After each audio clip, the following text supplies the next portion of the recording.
Hello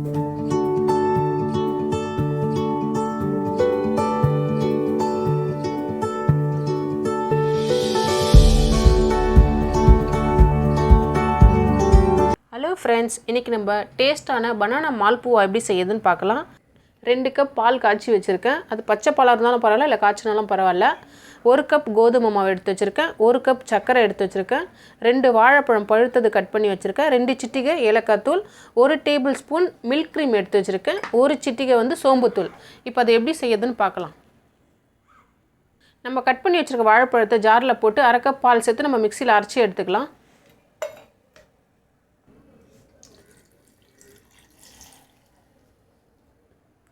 இந்த மாதிரி பேஸ்ட்டாக அரைச்சி எடுத்துக்கோங்க. இப்போ ஒரு பாத்திரத்தில் நம்ம 1 கப் கோதுமை மாவு சேர்த்துக்கலாம். வாழைப்பழமும் பாலும் சேர்த்து அரைச்ச பேஸ்ட்டு இது கூட சேர்த்துக்கலாம். இது கூடவே 1 ஸ்பூன் மில்க் க்ரீம் சேர்த்துக்கலாம். 2 பிஞ்ச் ஏலக்காய் தூள் இது கூட சேர்த்துக்கலாம். 1 பிஞ்ச் சோம்புத்தூள் சேர்த்துக்கலாம். இது மொத்தத்தையும் சேர்த்து இப்போ நல்லா மிக்ஸ் பண்ணிக்கலாம். நம்ம ஏற்கனவே 2 கப் பால் எடுத்து வச்சுருந்தோம். அதில் 1/2 கப் பால் நம்ம வாழைப்பழத்தோடு சேர்த்து அரைச்சாச்சு. மீதி 1/2 கப் பால் இருக்குது. இப்போ அந்த 1/2 கப் பால் நம்ம தேவையான அளவுக்கு கொஞ்சம் கொஞ்சமாக ஊற்றி கரைச்சிக்கலாம். இது நல்லா மிக்ஸ் பண்ணிக்கங்க, கட்டியே இல்லாமல்.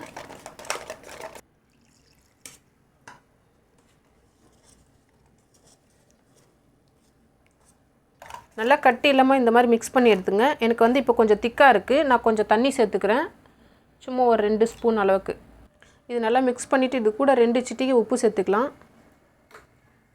சேர்த்து நல்லா மிக்ஸ் பண்ணி எடுத்துங்க. இது நல்லா ஒரு தோசை மாவு பதத்துக்கு மிக்ஸ் பண்ணிவிட்டு இப்போ நம்ம எண்ணெயில் பொரித்து எடுத்துக்கலாம். அதுக்கு முன்னாடி நம்ம ஜீரா காசி எடுத்துக்கலாம். இப்போ நம்ம சுகர் சிரப் ரெடி பண்ணிக்கலாம். 1 கப் சுகர் சேர்த்துக்கிறேன். இது கூட 1 கப் தண்ணி சேர்த்துக்கலாம். நல்லா சர்க்கரை கரையட்டும். இது பாகு பதம்லாம் வர வேணாம். நம்ம குலோப் ஜாமுக்கு எப்படி செய்வோமோ அதே மாதிரி செஞ்சால் போதும். நல்லா சர்க்கரையை நல்லா கலந்து விட்டுக்குங்க. இது நல்லா சர்க்கரை கரைஞ்சதும் நம்ம இப்போது 1 சிட்டிக்கு ஃபுட் கலர் எல்லோ கலர் நான் சேர்க்குறேன். லைட்டாக 1 பிஞ்ச் அளவுக்கு மட்டும். இது கூடவே 1/4 டீஸ்பூன் ஏலக்காய் தூள் சேர்த்துக்கலாம். சேர்த்து இது நல்லா கலந்துட்டு இது சிம்மில் வச்சுருங்க.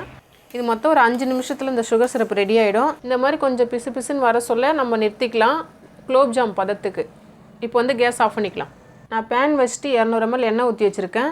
நீங்கள் கடாய் குழியான கடாய் எதுவும் வைக்க வேணாம். அதில் வச்சிங்கன்னா பூரி மாதிரி உப்பி வந்துடும். நம்ம அந்தளவுக்கு உப்ப வேணாம். நம்ம ஊற்றி போட்டோன்னா அது அதிரசம் மாதிரி இருந்தால் போதும். அந்த ஸ்டேஜில் நம்ம எடுத்துகிட்டு போகிறோம். அதனால் எண்ணெயும் நிறைய சேர்க்க வேணாம், மீடியமாக சேர்த்துங்க. நீங்கள் ஒன்றா பொரிச்சு எடுக்கிற மாதிரி இருந்தால் 100 கிராம் எண்ணெயும் போதும். அப்படி இல்லை 2-3 பொரிச்சு எடுத்துக்கிற மாதிரி பெரிய கடாய் மாதிரி பெரிய பேன் மாதிரி இருந்துச்சுன்னா கொஞ்சம் நிறைய எண்ணெய் ஊற்றிக்குங்க. எண்ணெய் காஞ்சிடுச்சு. எண்ணெய் காஞ்சதும் நம்ம 3/4 கரண்டி எடுத்து இப்படி ஒரே இடத்துல இந்த மாதிரி ஊற்றி எடுத்துக்கலாம்.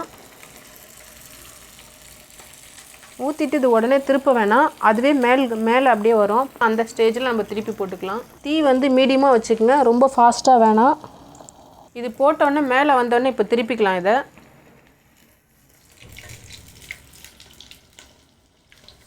இது இன்னும் கொஞ்சம் திருப்பி போடணும், இன்னும் நல்லா பொன்னிறமாக வரணும். இது லைட்டாக இருக்குது ஒயிட் கலரில். இது நல்லா கோல்டன் ப்ரௌன் கலரில் வந்தோடனே எடுத்துக்கலாம். எடுத்து நம்ம பக்கத்தில் செஞ்சு வச்சுருக்க ஜீராவில் போட வேண்டியது தான். நம்ம சூடாக பொரிச்சதும் இதில் எடுத்து ஜீராவில் போட்டுடலாம். ஜீராவில் போட்டு 30 செகண்ட் ஊறினா மட்டும் போதும். உடனே இதை எடுத்து நம்ம ஒரு தட்டில் ஒரு பிளேட்டுக்கு மாற்றிக்கலாம். ஒரு சூப்பரான டேஸ்ட்டான பனானா மால்புவா எப்படி இருக்குன்னு பாருங்கள். எவ்வளோ சாஃப்டாக இருக்குன்னு, எவ்வளோ சாஃப்டாக இருக்குது பாருங்கள். சூப்பராக இருக்கும். நீங்களே வீட்டில் ட்ரை பண்ணி பாருங்கள். இந்த வீடியோ பிடிச்சிருந்தா லைக் பண்ணுங்கள், ஷேர் பண்ணுங்கள், சப்ஸ்கிரைப் பண்ணுங்கள். பக்கத்தில் உள்ள பெல் ஐக்கானை கிளிக் பண்ணுங்கள். தேங்க்யூ.